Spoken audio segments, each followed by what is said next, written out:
Good evening and welcome to the channel's studios here in London with your international news around the world in 5. Pakistan's former Prime Minister Imran Khan is appearing before a judge a day after his arrest on corruption charges that sparked nationwide protests. Nearly 1,000 people have been arrested, police say, since Mr. Khan was held in Islamabad on charges which he denies. There is tight security at the police guest house where he is being detained, which is serving as a courtroom.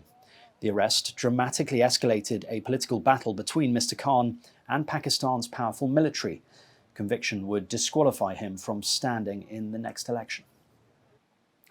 Law enforcement officials have said a gunman who killed 8 people at a Texas shopping mall last weekend appeared to have neo-Nazi beliefs, but targeted people at random.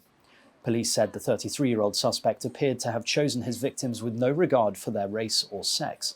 He had not been in trouble with the law before Saturday's attack in the city of Allen. Investigators are reviewing his social media.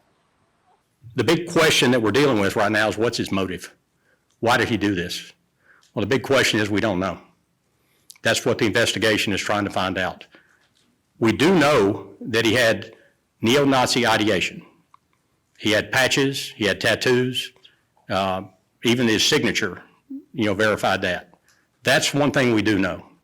Ukraine armed forces have released videos showing multiple launch rocket systems firing near Bakhmut, with a commander shouting, "At the target, boys, fire."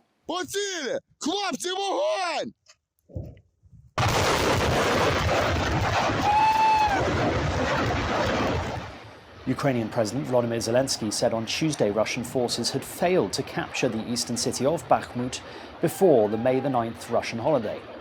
Fierce fighting in Bakhmut has lasted months, and Moscow sees capturing the city as a stepping stone to taking other cities in Ukraine's eastern industrial heartland.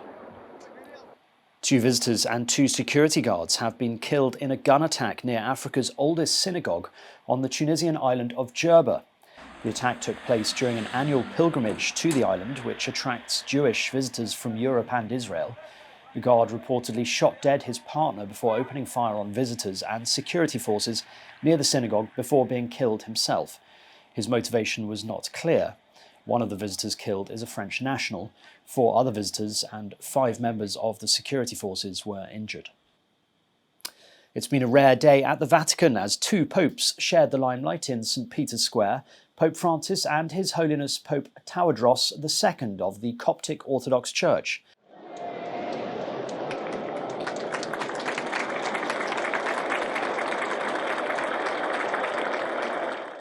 Tawadros, dressed in black robes, was the guest of honour at Francis's general audience in a rainy St. Peter's Square. The 2 sat near each other and delivered a joint blessing at the end. Tawadros is at the Vatican to mark the 50th anniversary of the first meeting between a Roman Pope and a Coptic Pope, which took place between their respective predecessors in 1973.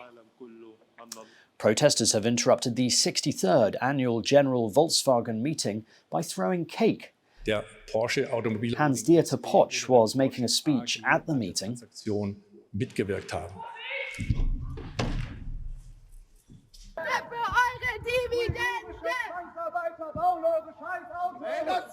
Protesters with banners saying "End forced labour" and chanting "There's blood on dividend" were eventually led away by security. And the new all-electric powerboat race series, E1, says it has completed testing its innovative electric foiling raceboat in northern Italy. The series, the first electric powerboating championship sanctioned by the Union Internationale Motonautique, is designed to create a new competitive on-water racing championship based on clean technologies. The carbon fibre Racebird will hit speeds of 50 knots, equivalent of 57.5 miles per hour.